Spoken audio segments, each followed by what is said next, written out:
Öçürüp ketmеш üçün iman keltirgenden keyin anın Бул жакшы саамалыктуу улай. Көкжаңак шаарында белгилүү дин аалымы Чубак Ажы Жалиловду эскерүү иш-чарасы өттү. Ага Кыргызстан мусулмандарынын Азирети муфтийи Замир Кары Ракиев, Ислам университетинин ректору Абдышукур Нарматов, 7 облустун казылары, жергиликтүү бийлик жана коомчулук катышты. Ушул Чубак Ажынын мааракасына, ушул Чубак Ажы өтө жакшы аалым эле. Көп адамдарды динге чакырып, жакшы жолдорго үйрөтүп кетти. Өмүрү кыска болсо да, ушунун эскерүү күнү жакшы өтүп кетсин. Рахмат балдарым, ушу силерде ден соолукта ушу жакшы кызмат кылып кеткиле, тилеген максатыңарга жеткиле. Ушуну уюштуруп, бардык нерсени неметкен ушу Эркин Сарбашевге рахмат. Ден соолукта болсун, өмүрлөрү узун болсун, бала чакасы менен, бардык тууган уругу менен жакшы жүрүсүн. Рахмат балам.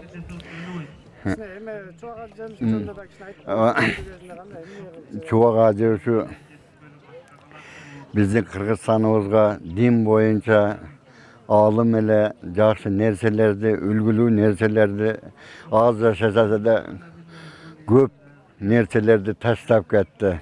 Рахмат. Тилеген максат ушу 8 жандаттан жай берсин, топурак торку болсун, арты кайырлуу болсун. Бүгүн шаарда чоң маареке болуп атат. Чубак Ажы баарыбыз жакшы билебиз.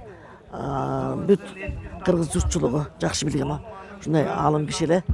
Ошол кишини бүгүн эскерүү болуп турат. Биздин чоң ушу Эркин Сарбашев курган чоң мечитте эскерүү болуп атат. Чубак Ажынын аалымдыгы, Чубак Ажынын диний жактан өтө билимдүүлүгү бул кыргыз элинин сыймыгы катары бааланат да. Мына ошол кишини эскерип отурган Эркин Сарбашевга ыраазычылык билдиришибиз керек. Бул биздин мечитке Чубак Ажы канча жолу келип, ар жума сайын келип, маселасын айтып, жаштарга болобу, кары картаңга болобу, өзүнүн үгүт насихат ишин аябай жүргүзчү эле. Мына ошону ушул мечитти курган Эркин Сарбашев Чубак Ажы менен тыгыз байланышта болуп, Чубак Ажынын бияка келип турушуна дагы ушу көпүрө салган, жол салган биздин Эркинибиз болгон. Мына бүгүн ошо Эркин ошол өзүнүн достугун дейбизби, ошол жакшы ошол байланышты барын ошо колго алып, ушу Чубак Ажыны эскерүү мааракесин өткөрүп, аш берип, Куран окутуп атат. Биздин жалпы кыргыз журтчулугунун ар бир бурчунан өкүлдөр келип атышат. Шаар тургундарын баары ушул жерде. Эми биринчиден айтарым, Чубак Ажынын жаткан жери жайлуу болсун, топурагы турку болсун. Эми Кудайым ошол жактан, ушул чыныгы дүйнөдөн орун берсин, бейиши болсун, бейиши отурган киши эле. Кылган кайыр эсендер бардыгы ошо кишинин башына саябан болсун.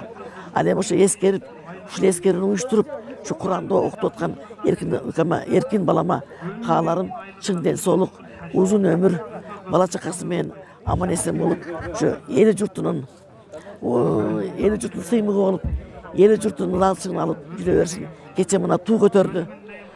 Кыргызда илгертен айткан сөз бар. Туу көтөрөрүң барбы? Туу жыңарың барбы деп. Туу көтөрөрүң барбы дегени элдин керегине жараган, элди коргогон, элди күйүнгөн азамат, эр азамат баатырлардын, жигиттериң барбы деген сөз. Туу жыңарың барбы деген сенин душмандан коргой турган, эли жерди коргоп, элдин намысын коргогон, душмандардын туусун жыккан эр азамат баатыр барбы деген сөз. Мына ошол биздин Көкжаңактын туу көтөрөрү ушу Эркин Сарбашев. Ошол Эркин Сарбашев биздин мен башкарган Токтогул атындагы Номурсунч орто мектебинде окуп билим алган. Өзүбүз окутканбыз бул баланы. Ошон үчүн Эркин менен сыймыктанабыз. Ошо кылган кайыр эсендери, жакшылыктарын баарын Кудайым кабыл этсин. Биздин Эркинди дагы Кудайым колдоп, жөлөп таяп жүрсүн. Ар бир элдин, ар бир шаардын, ар бир айылдын эл урматтаган элдин уулу болот.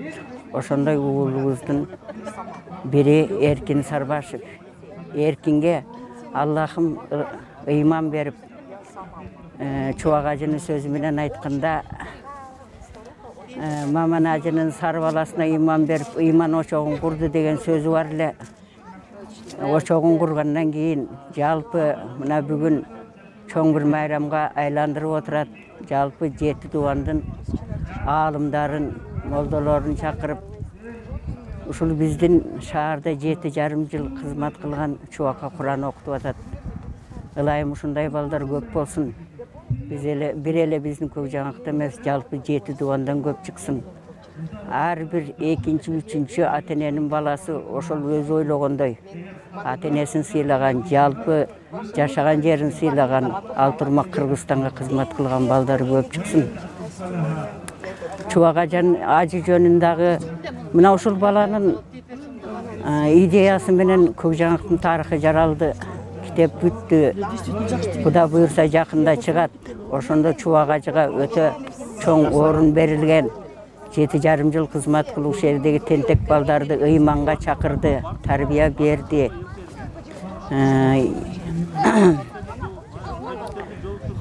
Бүгүн болсо ушул аалым жигитибизди эскерүү кечеси күнү өтүп отурат. Бул өзү Тажыбай агайга, атасы Тажыбай агайга чоң рахмат айткым келет. Ушундай баланы өстүрүп, Кыргызстанды бүткүл диний мамлекеттерге, дүйнө жүзүндөгү ушул диний илимге тааныштыргандыгы үчүн. Аз жашады бала, бирок саз жашады, кыргызда айтат, ошондой сөз бар. Жаткан жери жайлуу болсун, дайыма жүргөн жери бейиш берсин. 7,5 жыл биздин Көкжаңактын жаштарына, келечектеги муундарга кыйла эле жакшылыкты үйрөтүп, ыйман ошогунда алып келип окутуп, ыйман сабагын айтып берип жүрдү. Ал эми Эркин жөнүндө айтсам, Эркин бул түптүү, нарктуу, барктуу жердин баласы. Атасы Маман ажы 6 кылымда, тарыхта 6 кылымда белгилүү болгон Тейит уруусунан. Апасы да барктуу, нарктуу жердин баласы. Кылыч тамгада сынган, Төлөгөн Касымбековдун Сынган кылыч романындагы Алымкул аталыктан таркаганбыз. Эң биздин башкы Кыргызстанга белгилүү болгон ата бабаларыбыздын бири ушул Алымкул аталык экен. Өзү чоруулуу кызы болот, андан ашыруулуу болот, андан Кылычтамга кирет, Кылычтамгадан Бассызга кирет. Биздин башкы уруубуз Бассыз деп эсептелет. Мына ушундай нарктуу, барктуу үйдөн чыккан бала эл багар бала болду, журт багар бала болду. Шаардын көйгөйлүү маселелерин чече турган бала болду. Артынан көптөгөн жигиттерди ээрчитип, элге кызмат кылууну үйрөттү.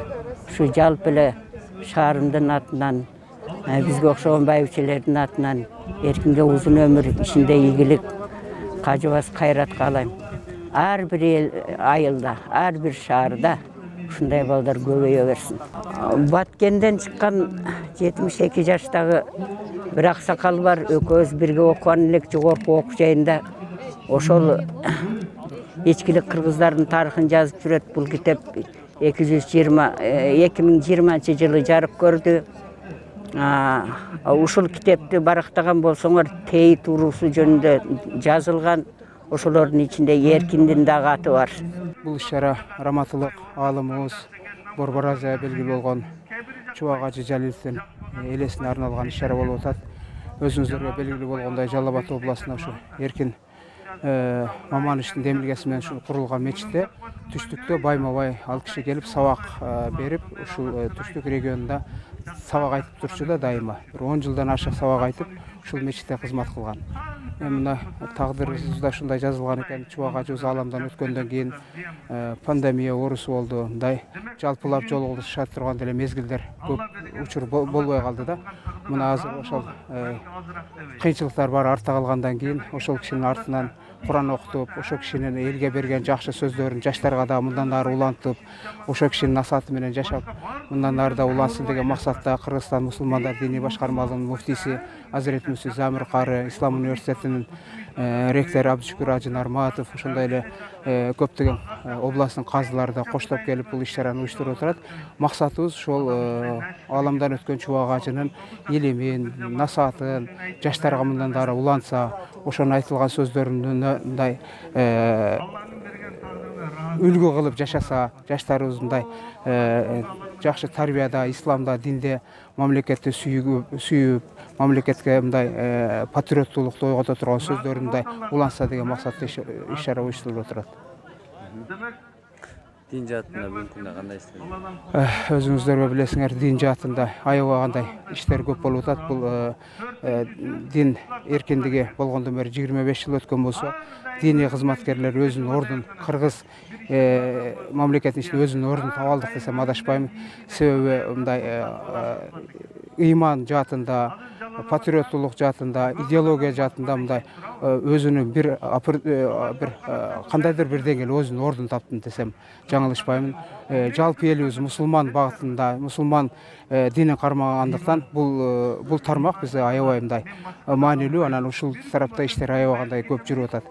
Өзүңүздөр билесиңер, мечиттерибиз жаңыланып атат, ислам университеттердин, башка медреселердин программалары жаңыланып, жаңыча болуп, чоң деген реформалар болуп атат. Мында кече эле көрдүңүздөр, биринчи жолу болуп, мында ажылыгыбыз кайра жанданып, биринчи алгачкы ажыларды мында жакынкы июндун 16-сында алгачкы биринчи топту жөнөткөнгө даярданып турабыз. Мындан сырткары мамлекеттик дин иштер боюнча комиссиянын концепциянын алкагында дагы дини чөйрөдө аябагандай көп иштер жүрүп атат. Бул радикализмге каршы жаштарды жаңы программаларын окутуу боюнча, насаат тарбияларды жаңы деңгээлге алып чыгуу боюнча дагы аябагандай чоң иштер болуп турат. Аны өзүңүздөр көрүп турасыңар. Кече жакында диндер аралык конфессия бар бизде. Бардык эле диндер, ислам эмес бардык эле диндер менен биргеликте бак тигип, өзүбүздөн кийин мындай шариятта айтылат, башка диндерде деле айтат, мындай акыркы күнүңдү билсең ошо бак тигип кал деген максатта ошо бак тигип, жашыл шаар кылып, артыбызда мында мурас калсын деген президентибиздин мурас программасынын алкагында бак тигүү орнотулду. Өзүңүздөр ага күбө болдуңуздар. Былтыркы жыл болсо бардык диний конфессиялар топтоп мында марафон чуркоо, максатыбыз бир тараптын жеңиши эмес, ынтымактын жеңиши, адамзаттын мындай тынччылыктын жеңиши деген максаттарда мындай иш-чаралар аябай мындай дайыма жүрүп турат. Досу катарында Бишкек тараптан мен көбүнчө жанда жүрдүк. Кээде ушунчалык мага ишенгендигинен, кээде бир жака чакырылган Чубак ажы келеткен деп туруп, күткөн жактар болсо, ошол жактарга өзү кичине ден соолугуна байланыштуу же дагы башка бир баштап алган бир маселеси болсо, ушуну аягына чыгарып алышта, мени досум катарында, мен сизге ишенем, сиз менин ордумда ошол жерден барып туруп, элге жеткирүүдө, мындай айтканда мен сизге ишенем деп туруп, ордуна жөнөтөт да, bir kança жолу бардым. Бирок андан кийин кайталанып келгенден кийин, кайталанып келгенде дагы бир жолу кайрылды. Мухаммад ажым досум, мынау жерге дагы барасыз. Мени чакырып ататтар, бирок сизди мен жөнөтүп атам, менин артымдан барасыз дегенде, мен ийилип туруп, сиздин чакырыгыңыз, сиздин мага ишеним көрсөткөнүңүз мага өзү жеткиликтүү бир шараф деп коет, бир сыймык. Бирок мен эки жолу барып, Чубак ажы боло албай келгенимден эми мен Чубак ажы боло албайт экенмин эч качан деген чечим чыгардым. Ошон үчүн сиз жөн эле чайга барып кел десеңиз да мен бара албайм. Себеби Чубак ажынын орду бүгүнкү учурларда, бүгүнкү биздин чөйрөбүздө өзгөчө экендигини мен илимий көз караштын негизинде, элдин көз катмарындагы алардын талабынын негизинде, алардын ушул берген суроолоруна бир моокунуп кандыра турган деңгээлдеги жөнөкөй тил менен, жөнөкөй эле тил менен, же адабият менен, же тилдин байлыгы менен жооп берүүдө биз сизге дагы бир канча жылдар алы артта экенбиз. Мына акыркы алымдарыбыз чыныгы жүрөктөрү таза алымдар. Жүрөктөрү таза алымдар. Чубак ажыны Аллах субханаху ва таала ушул Меккени бүтүп, эң негизги борбор деген жерди бүтүп келгенден кийин, ал жакты бүтүп келгенден кийин баштап келген убактарда жөнөкөй эле бизге окшош эле адамдар. Жөнөкөй эле келгенде ал кишини көп деле тана албайт делер. Буга чейинки алымдарыбыз имам Саракси өзгөндө жатат. Буга чейинки биздин бүгүн мазхаб башчыбыз имам Азам рахматуллах алейх Нуъман ибн Сабит, имам Бухари Курандан кийинки эң китепти баштап жазган киши катарында. Булар бүгүн күндөрдө Курандан кийинки китепти жазган катарында. Өзгөндө жаткан имам Саракси Мабсут деген китепти жазган. Ал китеби дүйнө жүзүнүн кайсы бурчуна барса, ушул кишинин китебинде жазылган десе, алымдар чөгөлөп береттер. Алар дагы өзүнүн учурунда, мен ушундай эле салыштырам да, илимий көз карашына, илимий изилденүүсүнө, жана ушул илимди өрчүтүү боюнча эч качан çökkön jogal kişi. Oşonu menen Allah tarafından Allah süygöndü Cebrail'ga kabar beretdi. Men süydüm, başkalardan süysünler. Yer alamına düşüptür Cebrail bardığına buyruk beretdi. Süygüle dep turup, mına uşunday süymönçülükке eye bolup turup, eldin katarına çıkkanda mına bugün günü jetken dengeli uşun. Allah sizlerden razı olsun, bu yerde uyuşturganlardan razı olsun. Al kişinin atı öçmez bolup, altın tamga menen yazılgan bir insandın bugün şunda bir eskerüsüne geldik. Oşol eskerüsüne uyuşturgan mına dostları artından kalganlar, oşol bağlılıktın negizinde, oşol süydün negizinde bulantıp atkanlarına bardığına çoğun razılığımda aytam. Balanın atası ekendinizlerge sizler de sıyıqsanыңızдар. Allah subhanahu ta'ala kişinin jatkan jerini jaylуу kılsın, özünün rahmatını algan olsun. Bundan arı ilmi bugün günlerde her bir üylöde, her bir mühim kalgan kişi katarında biz kabul alabız. Allah subhanahu ta'ala al kişini özünün rahmatını alsın. Anın ilmiden faydalanıp sizler bar bolunuzlar, tinç bolunuzlar. Selamun aleyküm ve rahmetullah. Amma ba'd. Assalamu alaikum wa rahmatullahi wa barakatuh. Hurmatlı Hazreti Muftimiz, hurmatlı konaklar. Toyğanacı jana bardıq şul жерге çakırılgan konaklar. Mana bizdin Жалал обласынын Көкжаңак шаарында жайгашкан Сарбаш уулу Наман атындагы Жума мечитибизде Чубак устазыбыз дамылабызды эскерүү ihsanına hoş geldiğinizdir. Anda mese uşul azemdi açуу üçün elibizge belgili alım uçurda Жалал обласынын musulmanlar kazısı Nematullah Hacı Kazdamlığa söz veriyoruz.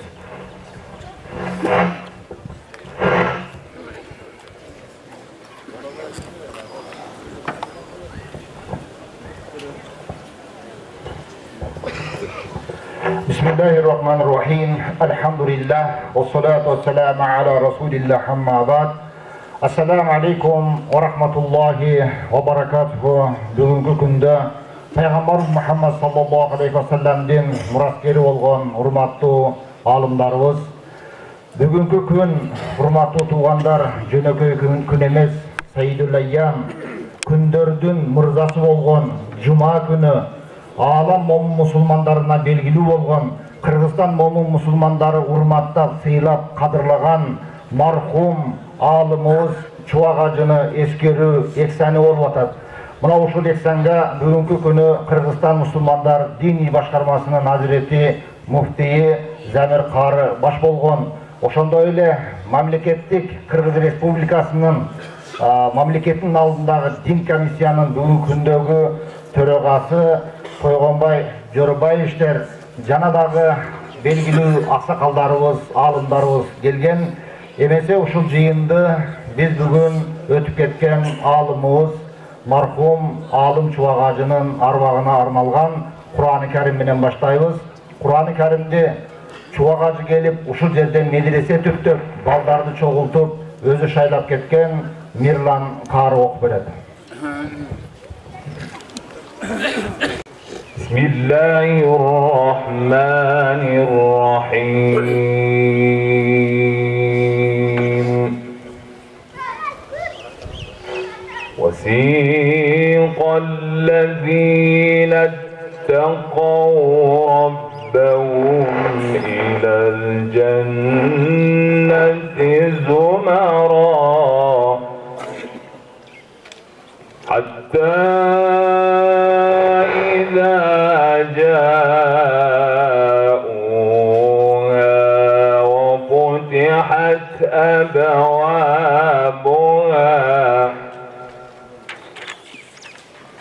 وفتحت أبوابها وقال لهم خزنتها سلام وقال لهم خزنتها سلام وقال لهم خزنتها سلام عليكم طبتم فادخلوها خالدين سلام عليكم طبتم فادخلوها خالدين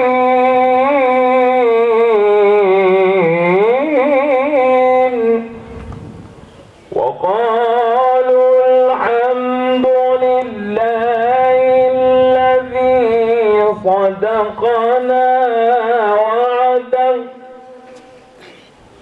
وقالوا الحمد لله الذي صدقنا وعده وأورثنا الأرض نتبوأ من الجنة حيث نشاء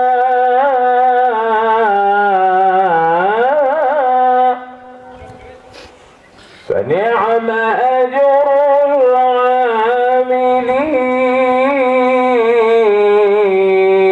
العاملين فنعم أجر العاملين وترى الملائكة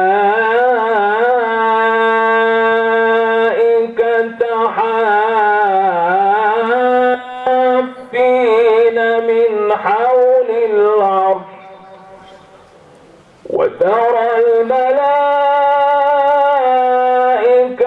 حافين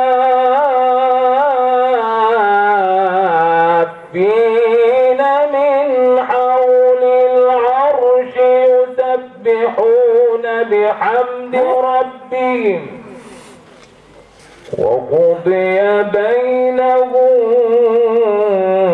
بالحق وقيل الحمد لله رب العالمين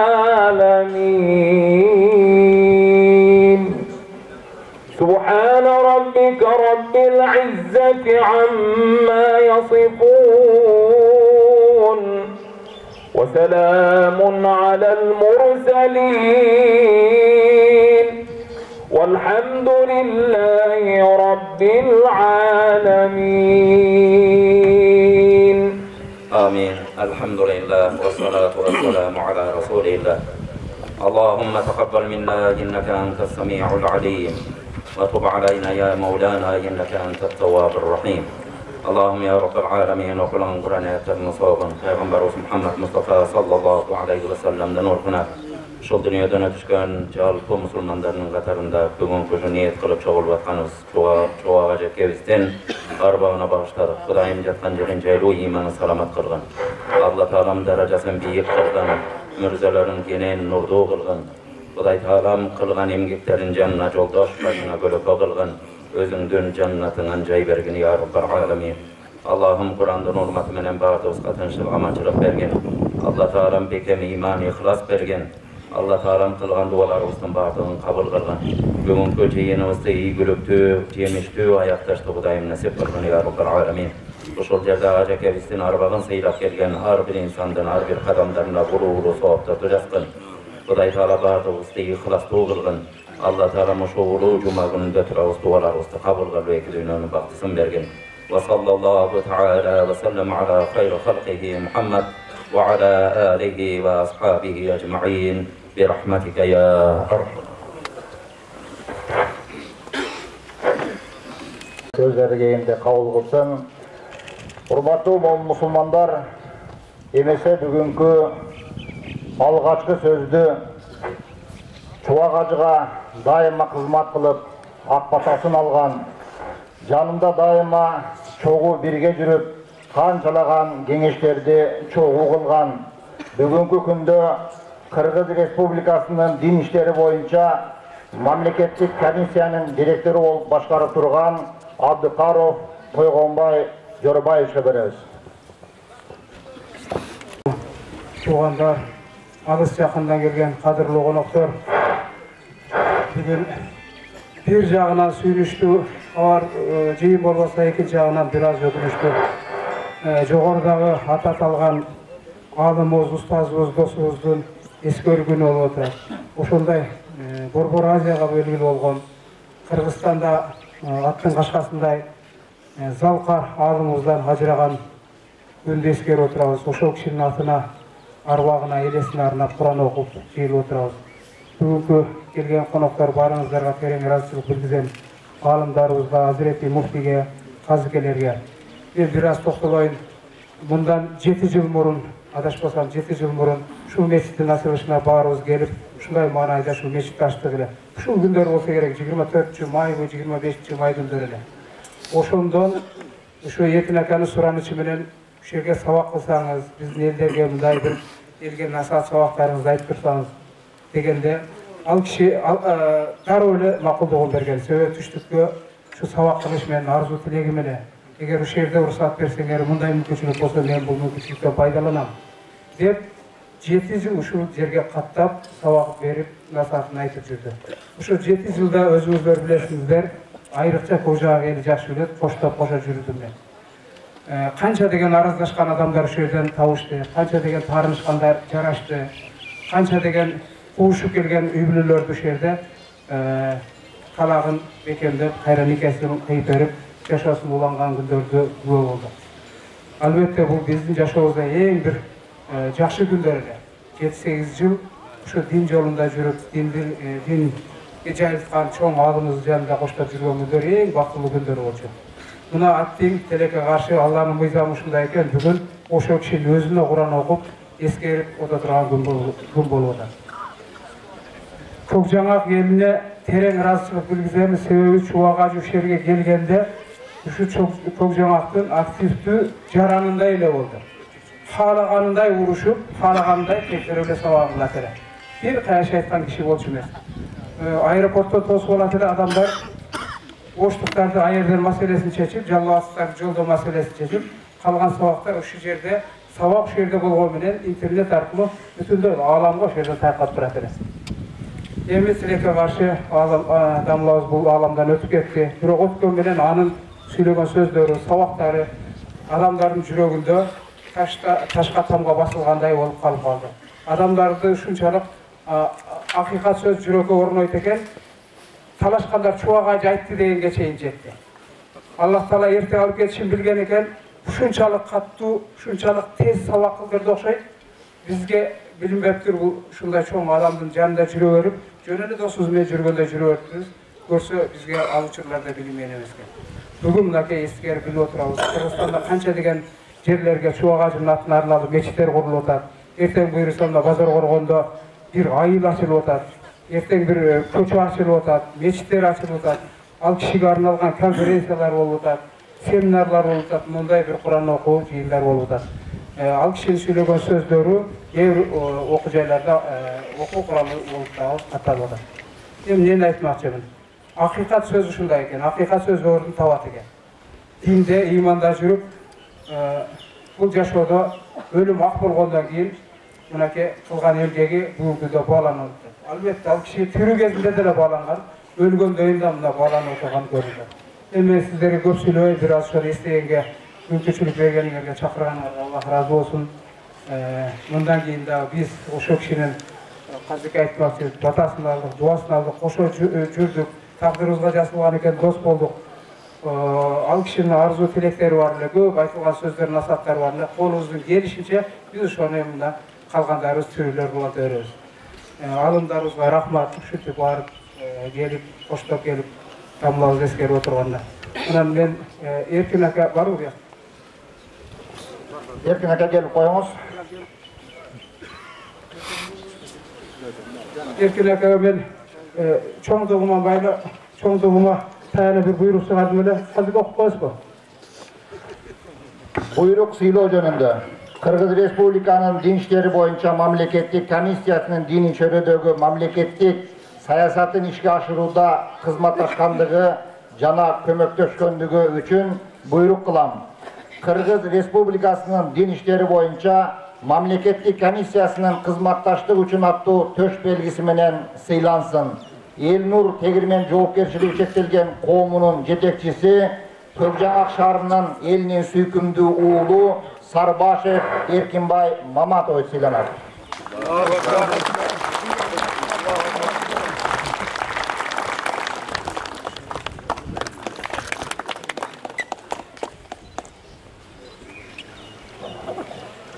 Peygamberimiz Muhammed sallallahu aleyhi ve sellem "Men lem yeşkurin nas, lem yeşkurillah."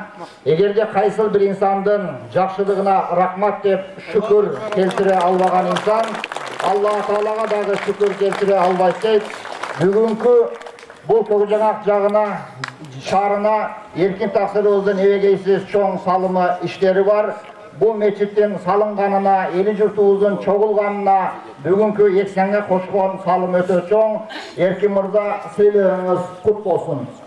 Emekte bugünkü kündögü jalpı elibizin çıdanışsızlık menen tütkön alımыбыз Kırgız Respublikasının musulmanlarının Hazreti Muftiyi Zamir Qarı Raqiyev'e söz verilir. Bismillahirrahmanirrahim. Elhamdülillah ve salatu ve selamu ala Resulillah.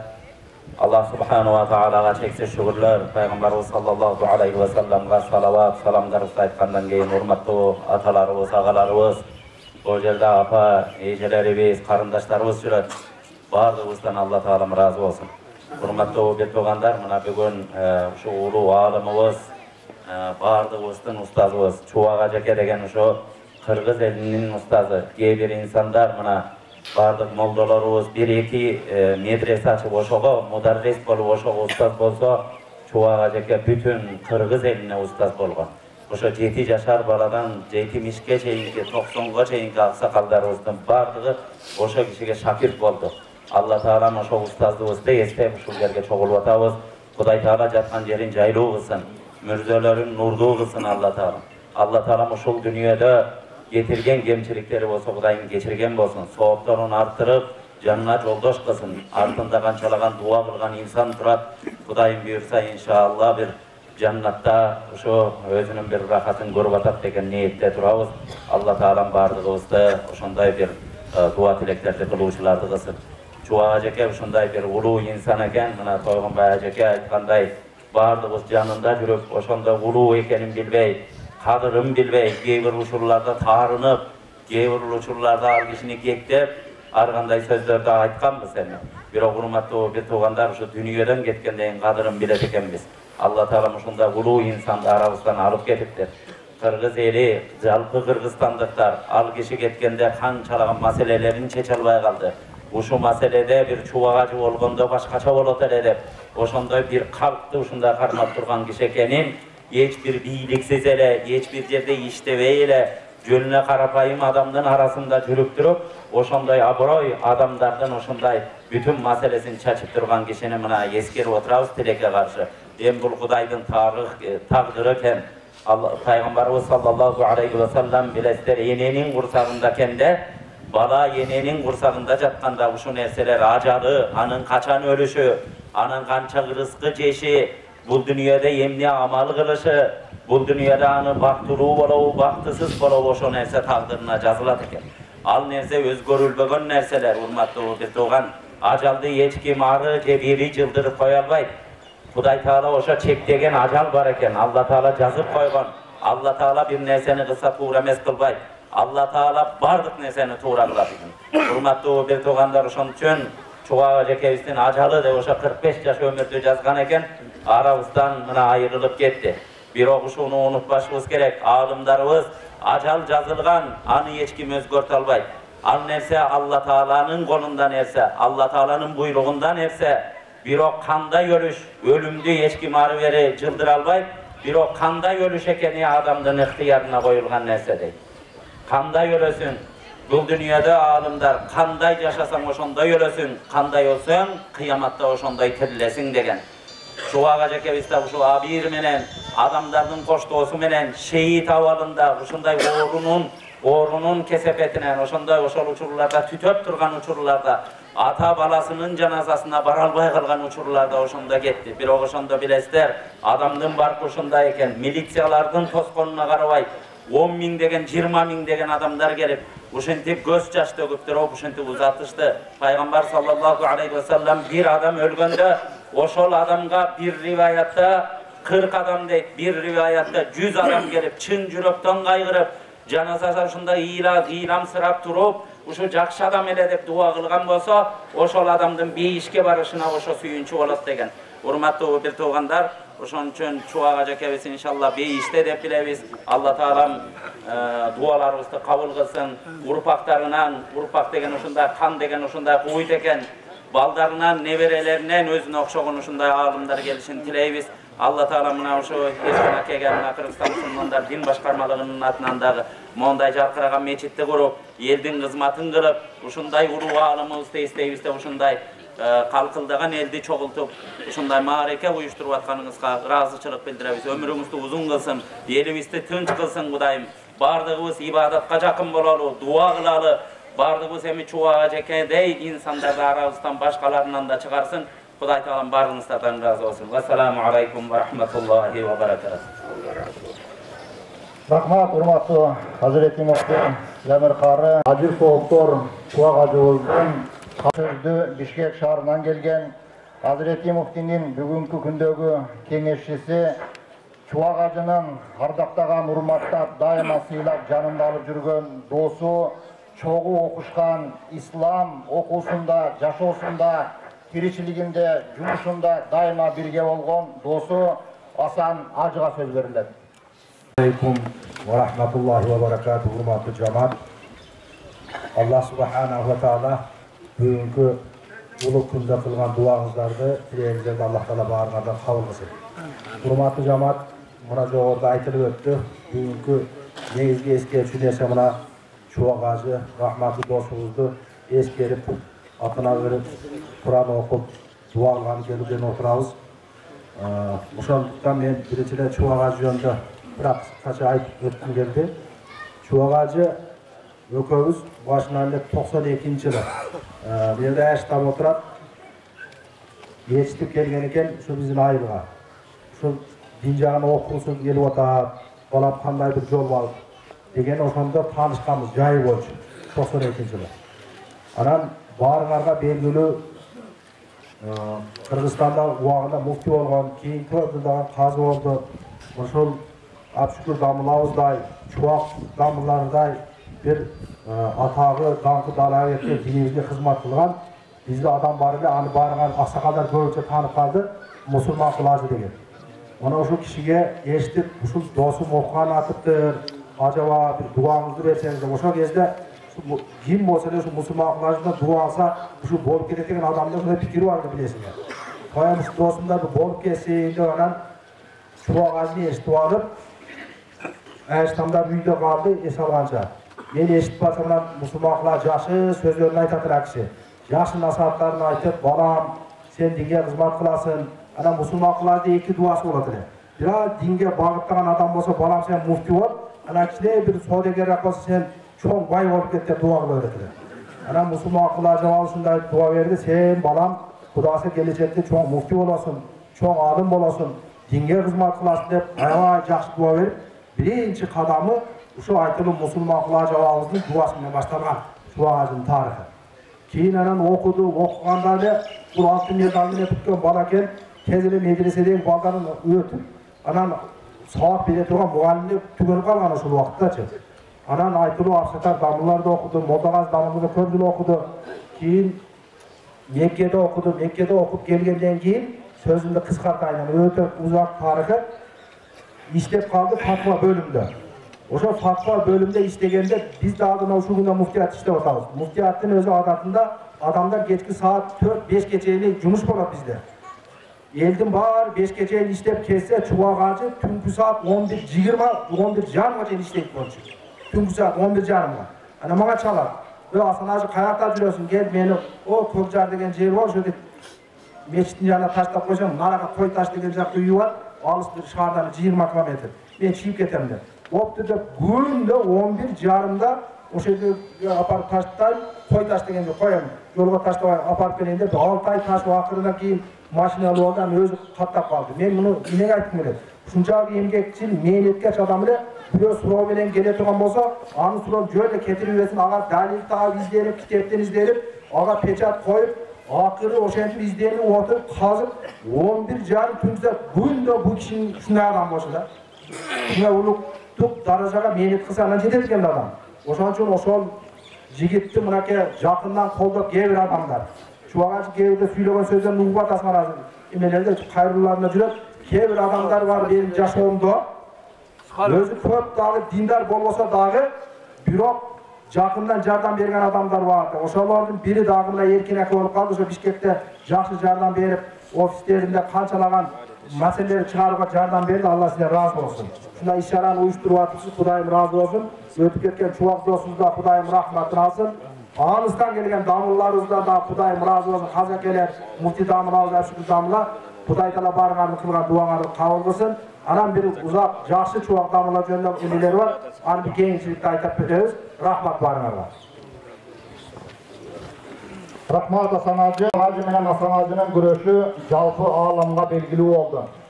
Аттыңай Асан ажынын күрөшү ийгиликсиз аяктап, ал күрөштө Чубак ажы жеңишке жетишкен. Эмесе азыркы сөздү ар бир адамды тастыктап, адам экендигин аныктаган бул паспорт, ошондой эле ар бир калайык калктын паспортуна айланган уулдары болот. Кыргыз элинин паспортуна айланган уулу жалпы ааламга белгилүү бүгүнкү Кыргызстан мусулмандарынын Алымдар кеңешинин мүчөсү, Кыргызстан Ислам университетинин ректору, белгилүү алымыбыз Абдушкур ажы Нарматовго берилет.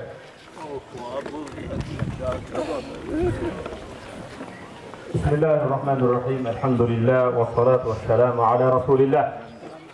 Sağlam жараткан Аллах Таала мактоолор, пайгамбарга дуа саламдардан кийин урматтуу мекендештерим, баарыңарга Аллах Тааланын тынчтыгы, рахматын берип ва баракат. Жараткан Аллах Табарак ва Таала Бакара сүрөсүндө "Ва ла тaqulu limen yuqtalu fi sabilillahi amwat bal ahya'u walakin la tash'urun." Allah жолунда жүрүп өткөндөрдү өлүп деп эсептебегиле. Bal ahya'un, balkim алар тирүү, walakin la tash'urun, бирок силер алардын тирүүлүгүн сезбейсиңер дейт. Эгер Чубак ажымдай алым иманга, исламга, Куранга кызмат кылып өткөн адам Аллах жолунда өткөн болбосо ким өтөт? Урматтуу мусулман бир тууганым, Аллах жолунда өттү дегениме, мисалы YouTube каналында Чубак ажым өткөндө 500 миңден өткөн подписчиги бар эди. Азыр миллиондон өттү. Өзү өткөн менен Чубак ажынын кызматтары бүгүнкү күндө соц тармактарда эң көп көрүлгөн Чубак ажынын сабактары. Ошондуктан Харекебез бекеринен Зумар сүрөсүнүн 73, 74, 75 аяттарды окуду. Бул аят "Васиqallazina taqaw rabbahum ilal jannati zumara." Кыямат күнүндө Аллах Таала ар жамаатты топ кылып, өз жамааты менен бейишке айдап келет. Пайгамбарлар менен, шахиддер менен, алымдар менен. Hatta iza ja'uha wa futihat abwabuha. Beyiştin janында ал жамаат топ келген кезде бейиштин эшиктери ачылат. Wa qalat lahum khazanatuha. Beyiştеги периштелер "Tibtum salamun alaykum." Hoş geldingер. Allah'ın salamı sizlerge bolsun. Fadkhuluha khalidin. Tübölüp beyişke kirgiledi. Жараткан Аллах Табарак ва Таала ошол топ алымдарыбыздын катарында бейишке кире турган инсандардын бирөөсү Чубак ажым болсун. Амин. Урматтуу мусулман бир туугандарым,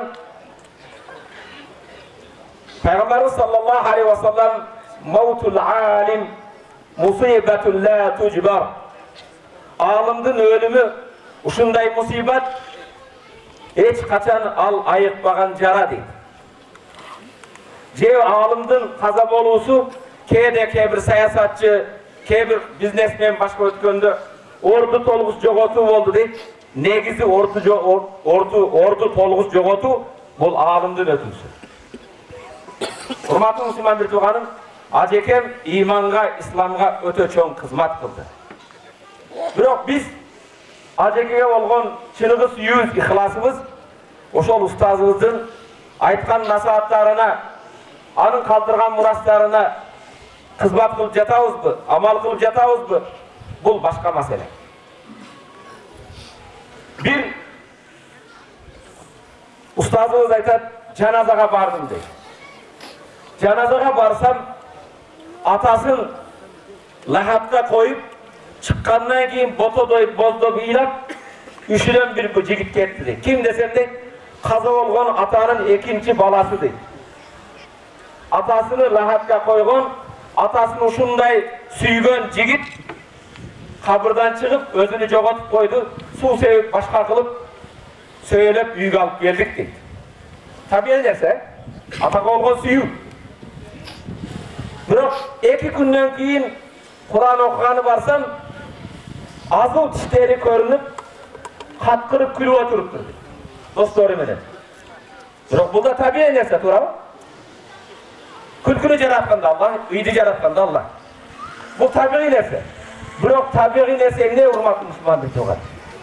Мүрзөгө коюлган ата, мүрзөгө коюлган майит, эгер ошо 2 күндөн кийин менин мухлистерим, менин жаназамда ыйлагандар моонтуп каткырып калат деп билсе, же ата дагы алпештеп өстүргөн балам 2 күндөн кийин каткырып ушундай чайканада башкалап отурат деп билсе, ал өмүрүн кээ бирлердин ыраазылыгы үчүн эмес, Алланын ыраазылыгы үчүн арнап өткөзмөк.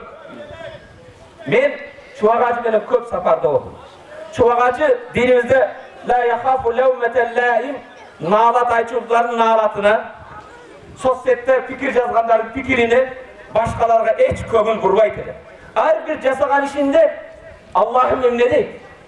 Бул Аллах разы болгон нерсеби? Аллах разы болгон нерседе бул чоңго, президентке, депутатка, башкага карабайт эле. Актап, караны кара деп айтыптыр. Урматтуу мусулмандар туугандарым, Чубак ажы жөнүндө маселе болгондо мен көп айтып келем. Бул сөзүмдү дагы бир кайталайм. Пайгамбарыбыз саллаллаху алейхи ва саллам менин үммөтүмдүн арасында Аллах Таала ар 100 жылда, ар бир кылымда бир мужаддид жөнөтөт. Мужаддид деген динге кызмат кылуу методун жаңылоочу. Жаңы багытта кызмат кыла турган. Дин ошол дин, Кур'ан ошол Кур'ан, сүннөт ошол сүннөт, мазхаб ошол мазхаб, бирок динге кызмат кылуу жолдору өзгөрөт. Балким биздин 21-кылымда Кыргызстанда динге кызмат кылуу, динди элге жеткизүү, коомго жеткизүүдөгү биздин бир мужаддид жаңылоочу элебиз. Мындай адамдар бир 100 жылда бир келе турган. Жараткан Аллах табарак ва таала устазыбыздын мүрзөсү экенин нурду жаткан жерини бейиштин бакчалардан бир бакча кылсын. Ошондой Чубак ажыдай жигитти берген жерибиз Кудайыма шүгүр иншалла ошондой аалымдар деп чыгат деп ойлойбуз. Бирок Чубак ажы чар тарабы келишкен. Кээде аят хадис эле эмес, бүгүнкү Кыргыздын ошо залкар жазуучулардын бардык китептерин окуган. Кайдан болбосун, мен өзүм көп сапарда жүрөт элем. Сапарда жүрсөк, устаз кээде базарга баргым келет, шопингде бир неме сатып алгым келет. Устаз албетте бир күнүн китепкана дейт. Ленинград, Питерге барсаңыз да, Москвага барсаң да, Түркияга барсаң да, китепканага барат дейт. Китепканага барганда мен отуруп алып, бир чини кофе ичем, 2 чини ичем, 2 саат жүрө берем. Кээде ушул гүлдү кандай өстүрүш керек? Мен айтам, устаз, бул гүл сизге эмне керек? Суроо болот да болот. Ар бир маселеге жанагындай болот болбойт эле деп койбостон, илмий негизде так жооп берген чоң аалымыбыз эле. Бүгүн ошондой аалымды сыйлап, оман хадам худим, кызмат кылган кызмат көрөт. Аалымдарды сыйлоо, аалымдарды кадыр бартоо биздин динибиздеги акыйдадан. Неге? Акыйда ишенимден. Тилекке каршы биз Орто Азия калкы ал аалымбы башкабы кээде өткөндөн кийин өкүнүп, бармагыбызды тиштеп, анан мактап калабыз. Бирок Кудайыма шүгүр, устазыбызды тирүү кезде да сыйлоого көп аракет кылдык. Кудайыма шүгүр, бүгүн да өткөндөн кийин да тирүү кезинде да ушу биздин менин кошунам болот. Эркин ака, сизге рахмат. Ихтарил жар кабла дар. Үй тандоодон мурда кошуна тандадың деп, ошо кошуна болуп калганбыз. Сизде инсан менен сыймыктанабыз. Мана элиңизге, жериңизге кызмат кылып, жаркыраган мечит салып, бүгүн жай намаздарын жаңылап, Чубак ажы дайым ай сайын ушул жерге келип сабагын өтүп, мага да суранып, сиз да бир айда барсаңыз деп. Ажеке, Кыргызстанда башка жерлерде бар деп биз жетишпедик. Бирок сизге чоң рахмат. Ошондой устазыбызды эскерип, артынан бүгүн элге аш берип, бир бата кылып, Куран түшүрүп атабыз. Жараткан Аллах табарак сиздин урпактардан да Чубак ажынын жолун жолдогон аалымдарды чыгуу насип этсин. Сизди тарбиялап өстүргөн Маман атаңыздын жана Сарбаш атаңыздын элеңиздин мүрзөлөр кенен нурду жаткан жери бейиштин бакчалардан бир бакча болсун. Ажекебизди сыйлап келген баарыңарга, кадамыңарга хасанаттар болсун. Ассаламу алейкум ва рахматуллахи ва баракатух. Рахмат, урматтуу. Бүгүнкү жыйынга Борбор каалабыз Бишкек шаарынын казысы Шакир Дамылла, Ош облусунун казысы Сайдамир Дамылла, Ош шаарынын казысы Убайдулла Дамылла келген. Мына ушул казылардын атынан Борбор шаарынан келген Шакир ажы Дамыллага сөз берилет. Bismillahirrahmanirrahim. Nahmaduhu ve nusalli ala rasulihil karim. Amma ba'da. Assalamu alaikum. Hurmatlı atalar, hurmatlı ağayını bir tuğandar. Bugünkü uşul ustazımız bolgan Çubak ajыбызга arnalып айтылып жаткан жакшы сөздөр, окулган Кур'андарда Аллах Таала ижабат этип, амин, кабыл кылган болсун. Анан ошону менен биргеликте эркинаба чында беле өзүңүз баш болуп калганы мына калайык калк артындагы эли журт ушул көп жаңактын элине чоң рахмат иншалла. Бул аалымыбызды иншалла эскерип бүгүнкү күндө да мына Кур'ан окуп жатасыздар, Аллах кабыл кылган болсун. Энди жокор жакта муфти хазиреттен баштап бир топ жакшы сөздөр айтылды. Канча сөз айтсак аз. Чубак ажы устаздын артынан айтылына турган болсо эртени кечке айландыра турган сөздөр көп. Bunun ayköldüğü, bunun danışmanlığı, akılmanlığı, alımlığı jönündө dastan jassa bola turgan alımımızdan ajıradık. Allah rahmat kılgan bolsun. Attin arman, bul Allah Taala'nın hökümüne baş yiyүүgө majbur ekenmiz. Hiç bir güç bul Allah hökümüne turuşturup bere albayt. Oşol insan katarının Allah'ın hökümüne bul ustazdagın başı edi. Bирок bir jagı ökünüş bolgan menen daim buyursa inşallah жақсы ниет, жақсы тілектебіз, Құдайым ақыретін бейіш қылған болсын. Мына қысқы өмірдің ішінде бұл Орта Азияға башы танылып, Орта Азияға муаллим қатарында айтып кеткен дарстары, бұның осияттары иншалла бұл мұсылман бар түбөлікке өшпей тұрған чоң емгекті атқарып кетті.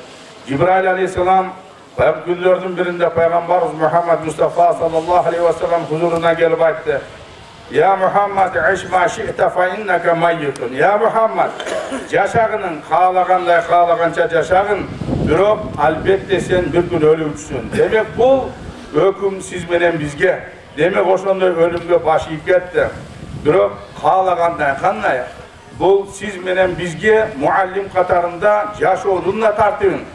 Bir İslamda Peygamberimizin sünnetinde жүрүш tarikat yollarını öte tasdiktap, japalak dil menen жаштарга жана улгайгандарга чейин бул себепчи болуп кетти да.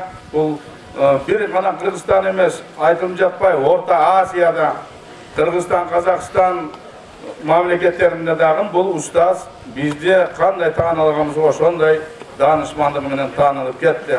Вахбиб ман ши'та фа иннака муфарикуху.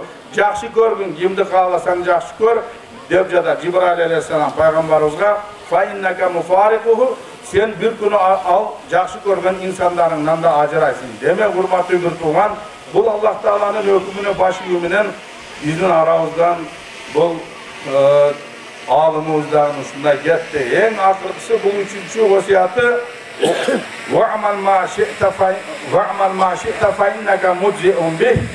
Bu dünyada kağlaganday amal kılgının sebebi erten kıyamet gününde o şol kılgan amalından sen cezalanasın dedi.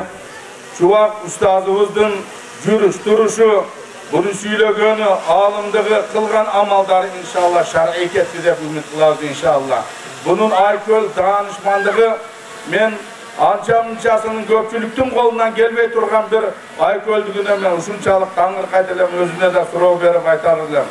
Bunun artından süylөгөн adamdardı gel olsam insan ekende kapa kılıp janagınday katut deyip koygan kebirler ömür boyu anı menen bet karaşıp süйлöşpey turgan bir amaldar bolsa dagın bunun ak köngül daryalığı kökürök koydunun kenendigi zamatta unutup anı keçirip gerek bolsa özü barıp salam aytıp oşonu menen hiç kanday bir jaman okуя bolbogondoy bul alkoldügü menen bu sıfatты alıp ketdi. Bu sıfatты ança-munça insanın koldan gelmey turgan.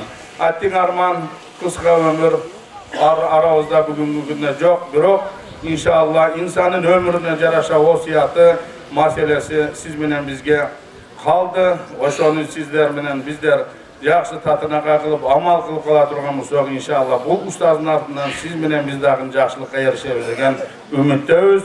Assalamu aleykum ve rahmetullahi ve berekatuh. Allah rahmeti kalgan bolsun. Rahmat Şakirdamulla.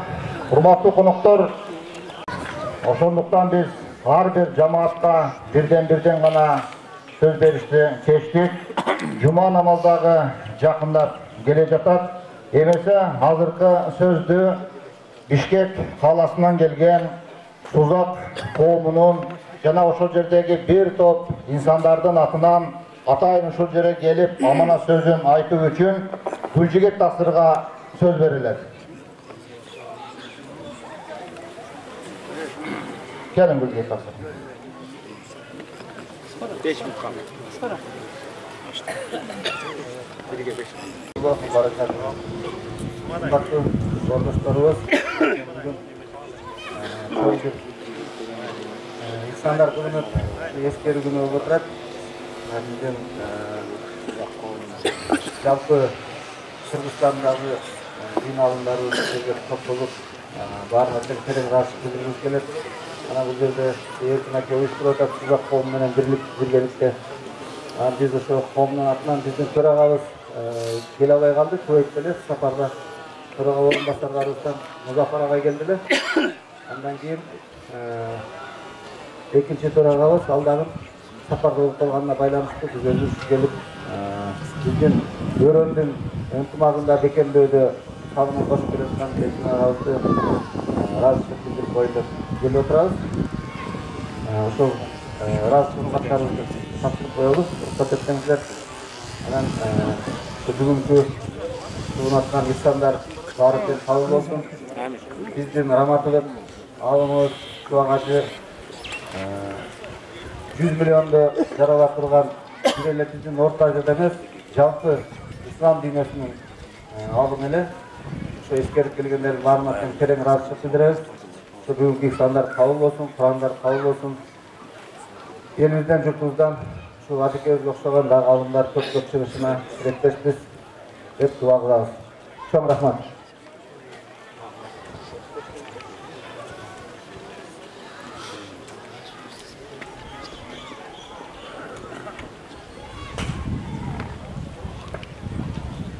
Kırgız Respublikası'nın Jogargı Kengешинин разычылыкка социалдык, экономикалык жана коомдук өнүгүүгө кошкон зор салымы үчүн Сарбашев Эркин Амановичке Kırgız Respublikası'nın Jogargı Kengешинин атынан терең ыраазычылык билдирем. Силерге бекем ден соолук, жакындарыңыздар менен аманчылыкта болуп, жалпы журт кызыкчылыгы үчүн түйшүлүк түмөн ор кызматыңыздардын үзүлүү болушун каалайм. Jogargı Kengешинин атынан биз Эркин агабызга тапшырабыз деп түздүк эле.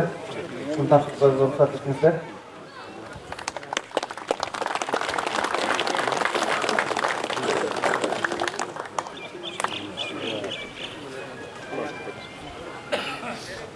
Tuzak bilimdegi коомдук бирикмесинин ардак грамотасы менен өрөөнүбүздүн коомдук, экономикалык, социалдык жана маданий өнүгүүсүнө ар дайым зор салымдарын кошуп, колдоо көрсөткөнлүгү үчүн Сарбашев Эркин Аманович агайыбыз жыйнанат.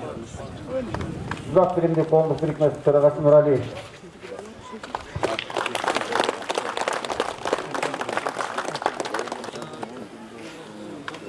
Андан кийинки өзүбүздүн достук багыш айрымтымак коомдук бирикмеси ардак грамотасы менен өрөөнүн ынтымагын бекемдөө жана өрөөнүбүздүн капиталдык экономикалык жана маданий жактан өсүп өнүгүшүнө кошкон жигерди салым үчүн Сарбашев Эркин Маманович агай сыйланат.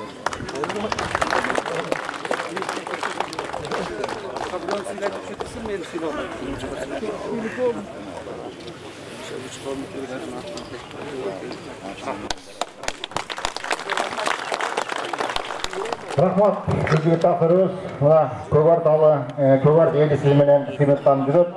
Урматтуу жамаат, эмесе эң негиздүү сөз чубак ажыны тарбиялап чоңойтуп, ал улум сен эли журттун кызматын кыл деп, эли журтка мага кызмат кыл деп убактысын албаган, чубак ажыны тарбиялап чоңойткон атасы Тажикулов Жалилов Тажикул агайга сөз берилет.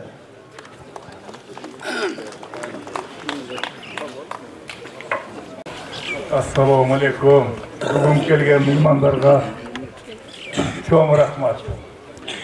Еміне деймін, чубакты сыйлап, урматтап, бүгінгі экзамды уюштурган Эркин үлкен баш болгон командага чоң ыраазычылык билдирем. Дайыма баарыбыз тынч аман бололу. Чоң рахмат. Башка айтар сөзүм жок. Рахмат. Рахмат. Тажикул ажагай, сиздин сөзүңүз эмес, сиздин айтам деген оюңуз жалпы калайык калкка жүрөктөн жүрөккө жете турган сөздөр. Алла таалам сизге ден-соолук берсин. Дагы урпактарыңыздан мына ушул чубак ажыга окшогон неберелериңизден аалым абилелер чыга берсин. Чубак ажынын жалпы жердештери бул жерде отурат. Эмесе жердештеринин атынан көгүлтүр экранда сүйлөсө сөзү ташка тамга баскандай тарыхта калган белгилүү журналист Нышанбек Кочкоров агайыбызга сөз берилет.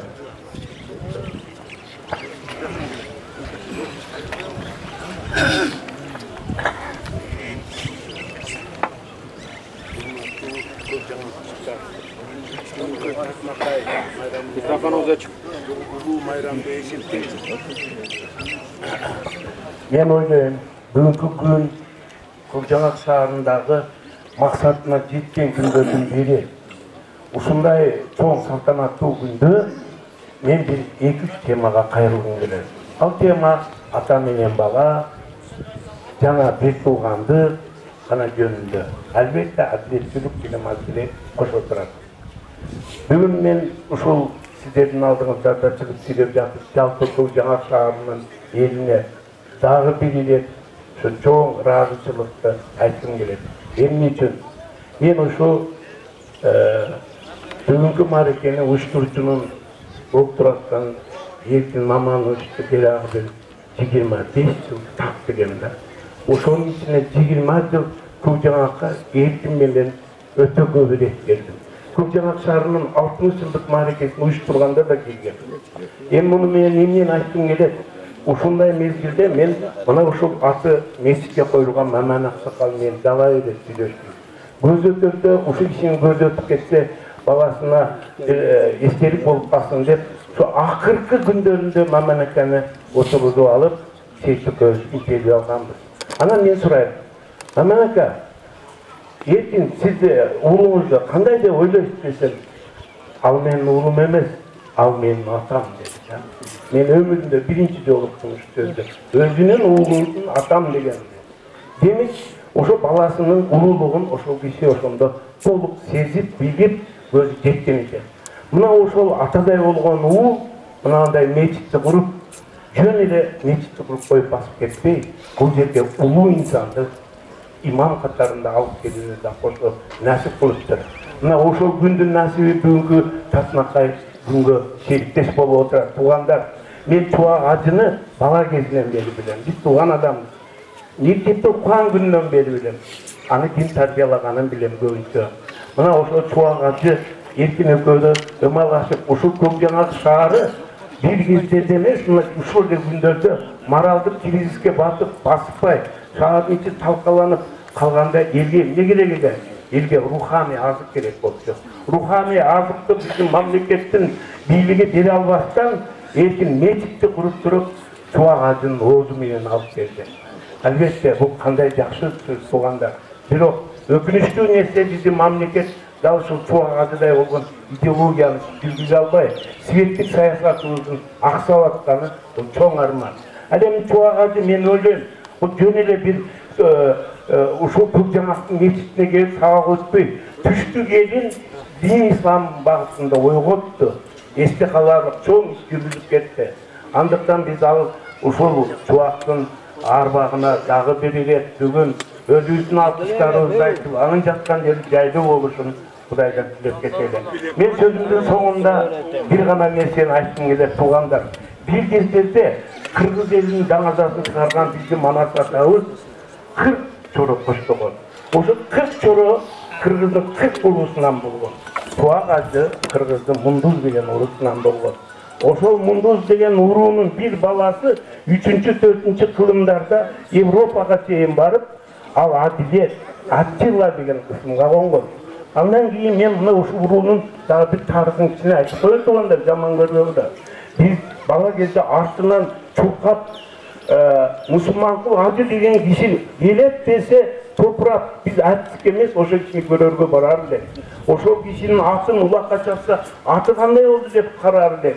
Мына ошол улуу адам бата берген чубак өзүнүн ошол батанын кудурети менен кандай бийиктик даражаларга көтөрүлдү. Мен чубакты дин саясатчысы, дин алымы деп гана тааныбайм. Ал 21-кылымда улуу ой жүгүрткөн ойчул, билимдүү, светтик маанайдагы бийик дин алымы. Анын бардык төгөрөгү төп келген инсан. Мен ойлойм, чубактын арбагы разы болсо биздин жерден, биздин элден дагы далай мындай мыкты адамдар чыгат. Мына ушундай мыкты адамдардын арбагын эске алып, бүгүн татынакай саясат жүргүзүп, саясат деп коюп, эскерүү жүргүзүп, мына ушул мааракени өткөргөн. Эртинде уулдарыбыз дагы кыргыздын ар бир урусунда, ар бир айылында болсун. Бетиги кече дөңдө желбиреген желек, мына ошол урухтарды да кошо желбиретип, кыргыздын духуна дух, күчүнө күч берсин. Баарыбыз аман бололу. Рахмат. Сымбайка. Урматтуу туугандар, эмесе мусулман кол ажыны баш кылып, бүгүнкү күндө Экиз Казы Алымдар Кеңешинин мүчөсү талант ажыны тарбиялап, жана моминтип аламга салым кош үчүн алым чубак ажыны дагы ушул жерде тарбиялап, өстүрүп, ичи кенен бейиштин төрүндө болгон жерде жашаган Көкжаңак калкынын атынан азыркы сөздү Сайит Мухаммад Алжакабызга беребиз. Намаздагы жакын калды. Ыраазылык сөз айтсаңыз. Өзүбүздүн бир мааракебиз Мундуз коомунун төрагасы бүгүн бир туугандар, мен кечирим сурайм, талас. Биз Мундуз коомунун атынан Кыргызстанда эми ар кандай коомдор бар, Сузак коому деле чыкты эле чыдады. Мундуз коомунун сөзүнө бирок чыдап койгон туугандар. Кичине ыраазычылыгыбыз бар да азыр. Урматтуу туугандар, мен көп карабайм, убакыттар болуп калды.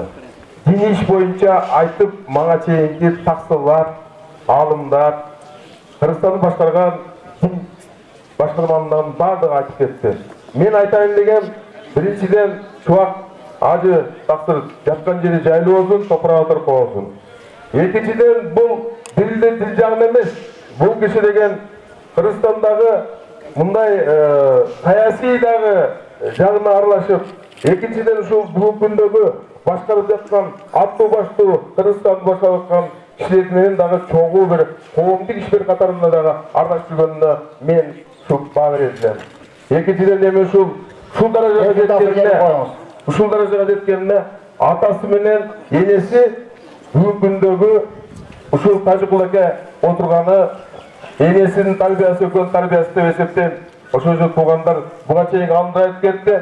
Баланы биринчи тарбиялаганда кайдан дейт? Үйдөн тарбиялаш керек дейт. Мектепке чейин, мектепке келгенден кийин дагы деп атат. Менин оюм боюнча ушул эки кишинин илими, билими ушунчалык ушул балага чубак ажыга жеткени деп мен эсептейм. Ошол менен бирге силер туугандар туруп түшүнгүлө. Ушул жердеги мына сизде отурган калың эл, экинчиден мына ошол эле силердин алдыңарда турган ушул сарпашып ийниңиз эркин ушунун баардыгын жасап ушул сиздерге ушундай сөз берип диний немеге кылып ушундай канчалаган ушул жаш динге берилген жигиттердин баары чыгып атат. Ушул Алла разы болсун, чоң рахмат сиздерге. Рахмат Талас ака. Бул базаргондуктарды эмне менен эмдейт билбейм. Базаргондуктун баарынын тилинен чаң чыгат да. Зорго токтоттук. Сайт Мухаммадга келиңиз. Чаң чыгат, бирок сиздерден сурарыш, урматтуу мусулман бутугат, Чубак ажы, устаз Чубак силердин досуңар эмес. Чубак деп сүйлөгө беле. Маркум Чубак устаз. Чубак ажы. Assalamu alaikum, hurmatlı cemaat, hurmatlı yakından gelgen meymanlar, hurmatlı Hazreti Mufti, hurmatlı hadis kıracı, Oygunbay Hacı, Hazakeler, sizler geldinizler, Köycanak'a dağı olmak söylet geldi. Sebebi sizler Kızırcıloğluğun Oliya sıraplı adamlarsınız. Bana bugün dağı Köycanak'a oku dağılası olmak geldi. Köycanak'a olmak köp yıl murruyla gelgen. Köycanak'a olmak gelgenge Allah bir önü sebepler kılıp veredi ekan. Bizim Köycanak'a sebepler kılıp erkin kavuzdu berdi. Buna erkin şu çoğoy işe jaragandan beri Köycanak'a hizmet kılıp keleydi. Bu meclis sabahınga çeyin kan çalagan gedey gemebaldardı, kolunda joktordu, yesim jesirlerdi kolduk. Elge aralashtirip, üy jogo üy salıp berip, jana başka hizmetlerdi kılıp geldi. Buna 2013 жылы 24 майда ушул мешит бүтүп ачылышы болгон. Ошондо эркин биздин Hazreti неме Чубак ажыны шерт алып келген. Чубак ажы ошондон бери келип Кöycanak'a ар ай сайын келип дуа кылып жүрөт. Köycanak'tan bilimdүү адамдар чыксын. Köycanak'ta ынтымактуулук болсун. Köycanak'ta токчулук болсун. Köycanak'a уй жокторго уй берсин. Үйі жоқтарға үй берсін деп, әр келген жұмада дуа қылапты. Сурау дұғандар. Мына ошо Олия сұрапты адамдың дуасы менен Köycanак бүркіріп өсті. Köycanак бір кезде қандай елі? Сондай Köycanakты Чубак ажынын дуасы менен, эркин шаруашылықтын кызматы менен, эркиндин жанында жүргөн үзөңгүлөш, Köycanakты чыган жигиттердин кызматы менен Köycanак ушундай жерге жетти. Эркиндин аркасынан жүргөн кызмат кылган балдар бар. Кутуна кут, колуна кол болуп, каяка десе чуркап. Ошолордун бири мына Аксубай, Чоро, Тойчу, Замир, дагы көбүнүн атын билбейм. Кандай кызмат болсо тикатып кызмат кылышат. Ушул балдардан Кудай ыраазы болсун. Эми сөзүмдү кыскартайын. Мына муфти баш болгон Hazreti улук адамдарга Кудай тынччылык берсин, адамдарына казанат болсун. Дайыма ушундай жакшы иштерге көбөстү Кудай насип болсун. Кыргызстаныбыз тынч болсун, мамлекетибиз тынч болсун. Şu мамлекеттин ичинде Köycanак шаарыбыз тынч аман болсун. Дайыма жакшы күндөргө баарыбыз тилектеш болуп, күбө бололук. Амин. Рахмат, Сейтмат ака. Бейишке 4 адам киришке өкүм болгондо алымга кезек берип калышат. Ошондо алым айтат: "Мен сабак алган кезде сабак алганга көмөктөшкөн, элге жеткиргенге көмөктөш болгон жоомарт инсан бейишке кирсин деп жол берген экен. Чубак ажыдагы кыямат күнүндө ошондой жоомарт инсандардын бири Эркин ажакебизге жол берсе керек иншалла. Эмесе азыркы жыйынтыктоо сөзүн келген калай калкка ыраазычылык сөзүн айтыш үчүн мына ушул Köycanак элинин уулу болгон Эркин ажыга жыйынтыктоо сөзүн беребиз.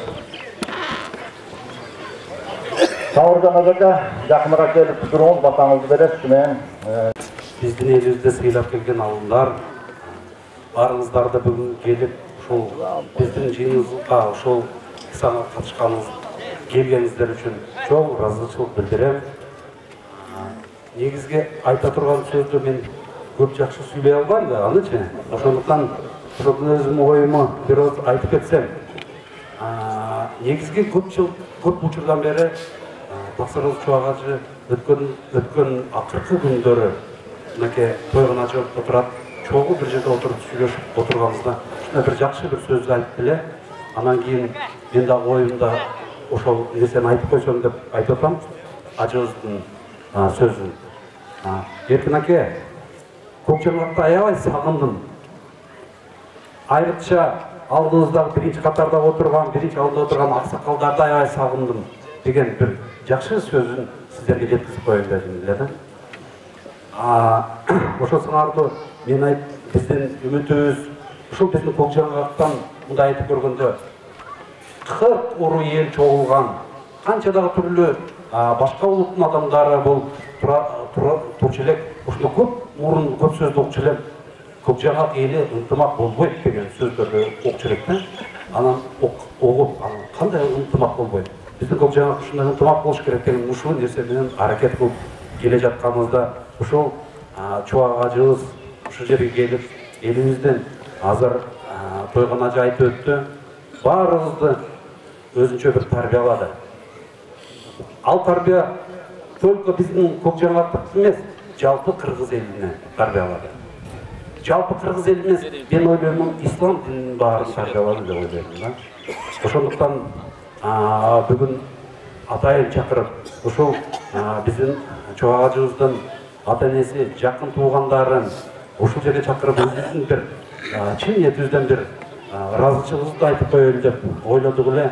Ошол нерсе жакшы өтсүн деп ушунчалык телеп аттык эле. Бул дагы Чубак ажы биздин туугандарына келип отурат, баарыңыздарга чоң ыраазычылык билдирем. Өзүмдүн атынан, элимдин атынан ыраазычылык билдирем. Сиздерге дагы келгениңиздерге чоң ыраазычылык билдирем. Рахмат. Рахмат, Эркин Тактыр, сиздин сөзүңүз дайыма кылган ишиңиз менен жетип турат иншалла элибизге. Эмети алдыда дуаны аксакалдарыбыздын атынан. Амин. Ola yaxşının şarafati, zamanın kasafati değil. Çubak Hacı bana şu Көкжаңакка gelip bana biz menen 8 yıl namaz okuduk. 8 yıl. Birge namaz okup birge yürüdük. Demiş şu Çubak Hacı'nın şu şarafati menen bana Көкжаңакты görmeyenler geldi. Görem de boyda boğanlar geldi. Bana şu gelgen mihmanlarga bir fatah olaylı. Ben cemaatla fatahlı ve şunları getireyim. Amin. Neler böyle bile vermeyin, özlem çekin geçti, bakın özlerine koyun. Sizler Allah'dan nimet ilesiniz, o şetilik muhsatlarına yetkili mıyım? Amin. Allah Teala uzun ömür bak sağlık ben 90-100 geçim kılayla. Beş kasım boğula. Valla çakılar menen, yeni yurttular menen, tuğan uruktarılar menen, hiçbir zamanını körmey жақшылыктын üstünde baldarıngар, nevereleriniz dağı özüңөрde avalım bolup, özüңörde elge kısmet kılgan baldardan boşqa Allah nasip kılsın. Amin. Emi yolda buna şu yolunuzda, safarlarınızda beykatar olsun. Amin. Türlü kırıskıdan saksap, Esenliman üyüne barıp, Babiçinizin altına barıp, buna şimdi ocağa oturup atkalını açmıyor. Amin. Allah akbar. Azırak vaktimiz var, bayan oğam, cuma namazı okup çıkağız. İşekten gelgen Hazreti Mufti baş olgan konuklar Bozuyga, Çubak Hacı'nın atası menen çoğu gelgen Bazargonluk tuğanlarda usul korudu Bozuyga, Jana Respublikadan gelgen din alımları, kazılar baş olgan meymanlar da usul cezeri Bozuy'un birine giresidir. Kalgan tuğanlar buna bu yerdeki teklifedeki tüzlükte 15-20'day Bozuy'da ötügülgen, oşul jakka akırı momin aylanışçılık parasızlardagı orun alasızlar, kalganlarımızdan stol jasalgan, bu yerde tamağa yengiri, barınızdan jep, anan kimi kız jettiktönden keyin ar gününüzde oşul yerde Kur'an okup, Çubak Hacı'ga basadılar, tilep ketesizler. Amin. Allah Teala mağalamına tınçılık versin. Alamın içinde Kırgızstan memleketine amanlık versin. Ya Rabbim Kırgızstan memleketinde yaşap yatkan, görülüktü, kalayık, kalkıldığını kılıp yatkan işine dereke, büyüdüresine tınçılık verginin, umiyle durgan cemaatımızda bugünkü Cuma günlerinin acı soğuklarına inge kılgının, Ya Rabbim ötüp ketken marhum alımımız, Çubak Hacı'nın ruhların bugün şartılgının bir rahmet kere arkamırlar. Allah'a akbar. Hoş geldiniz.